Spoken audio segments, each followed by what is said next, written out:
Unit 1. Writing blogs. A blog is a discussion or informational website published on the World Wide Web consisting of discrete, often informal diary-style text entries or posts.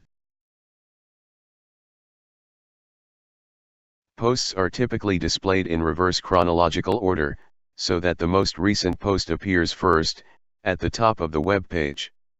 Until 2009, blogs were usually the work of a single individual, occasionally of a small group, and often covered a single subject or topic. In the 2010s, multi-author blogs, MABs, have developed, with posts written by large numbers of authors and sometimes professionally edited. MABs from newspapers, other media outlets, universities, think tanks, advocacy groups, and similar institutions account for an increasing quantity of blog traffic. The rise of Twitter and other microblogging systems helps integrate MABs and single-author blogs into the news media. Blog can also be used as a verb, meaning to maintain or add content to a blog. The emergence and growth of blogs in the late 1990s coincided with the advent of web publishing tools that facilitated the posting of content by non-technical users who did not have much experience with HTML or computer programming. Previously, a knowledge of such technologies as HTML and file transfer protocol had been required to publish content on the web, and as such, early web users tended to be hackers and computer enthusiasts. In the 2010s, the majority are interactive Web 2.0 websites, allowing visitors to leave online comments, and it is this interactivity that distinguishes them from other static websites. In that sense, blogging can be seen as a form of social networking service. Indeed, bloggers do not only produce content to post on their blogs, but also often build social relations with their readers and other bloggers. However, there are high readership blogs which do not allow comments. Many blogs provide commentary on a particular subject or topic, ranging from politics to sports. Others function as more personal online diaries, and others function more as online brand advertising of a particular individual or company.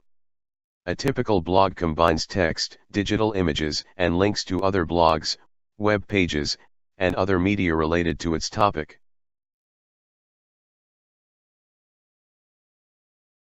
The ability of readers to leave publicly viewable comments, and interact with other commenters, is an important contribution to the popularity of many blogs. However, blog owners or authors often moderate and filter online comments to remove hate speech or other offensive content. Most blogs are primarily textual, although some focus on art blogs, photographs, photo blogs, videos, video blogs or vlogs, music, MP3 blogs, and audio, podcasts. In education, blogs can be used as instructional resources. These blogs are referred to as edublogs. Microblogging is another type of blogging, featuring very short posts. The term weblog was coined by Jorn Barger on December 17, 1997. The short form, blog, was coined by Peter Meerholz, who jokingly broke the word weblog into the phrase "we blog" in the sidebar of his blog peterme.com in April or May 1999. Shortly thereafter, Evan Williams at Piro Labs used blog as both a noun and verb, to blog, meaning to edit one's weblog or to post to one's weblog, and devised the term blogger in connection with Piro Labs' Blogger product, leading to the popularization of the terms. Types of blogs. There are many different types of blogs, differing not only in the type of content, but also in the way that content is delivered or written. Personal blogs. The personal blog is an ongoing online diary or commentary written by an individual, rather than a corporation or organization. While the vast majority of personal blogs attract very few readers, other than the blogger's immediate family and friends, a small number of personal blogs have become popular, to the point that they have attracted lucrative advertising sponsorship. Collaborative blogs or group blogs. A type of weblog in which posts are written and published by more than one author. The majority of high-profile collaborative blogs are based around a single uniting theme, such as politics, technology, or advocacy. In recent years, the blogosphere has seen the emergence and growing popularity of more collaborative efforts, often set up by already established bloggers wishing to pool time and resources, both to reduce the pressure of maintaining a popular website and to attract a larger readership. Microblogging. Microblogging is the practice of posting small pieces of digital content which could be text, pictures, links, short videos, or other media on the internet. It has captured the public imagination, in part because the short posts are easy to read on the go or when waiting. Friends use it to keep in touch, business associates use it to coordinate meetings or share useful resources, and celebrities and politicians, or their publicists, microblog about concert dates, lectures, book releases, or tour schedules. A wide and growing range of add-on tools enables sophisticated updates and interaction with other applications. The resulting profusion of functionality is helping to define new possibilities for this type of communication. Examples of these include Twitter, Facebook, Tumblr and, by far the largest, Weibo. Corporate and organizational blogs. A blog can be private, as in most cases, or it can be for business or not-for-profit organization or government purposes. Blogs used internally, and only available to employees via an intranet are called corporate blogs. Companies use internal corporate blogs enhance the communication, culture, and employee engagement in a corporation.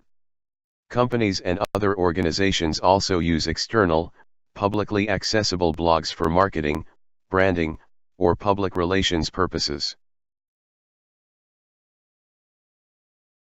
Girls and Women's Right to Education, Hope for Renewed Action. Angela Melchiorre, 25 July 2014. As I read a news piece about a 6-year-old girl raped in her school, I must admit my confidence in human rights and human beings is shaken. This crime in India adds to a series of violations of girls' and women's right to education that only in the past 3 months has included the kidnapping of 200+ Nigerian schoolgirls. And the increase in child marriage of Syrian refugee girls, adding to the damage of their precarious education. How many more children have to suffer before their education is effectively upheld as a human right? I ask myself. Are we getting so used to violations, denials, and distortions of rights that we are unable to go beyond a virtual, noisy yet feeble reaction? What does it take to move from disapproval, or even shock and outrage, to concrete action? The moral conscience of our global society is upset, voices speak up, millions of people mobilize.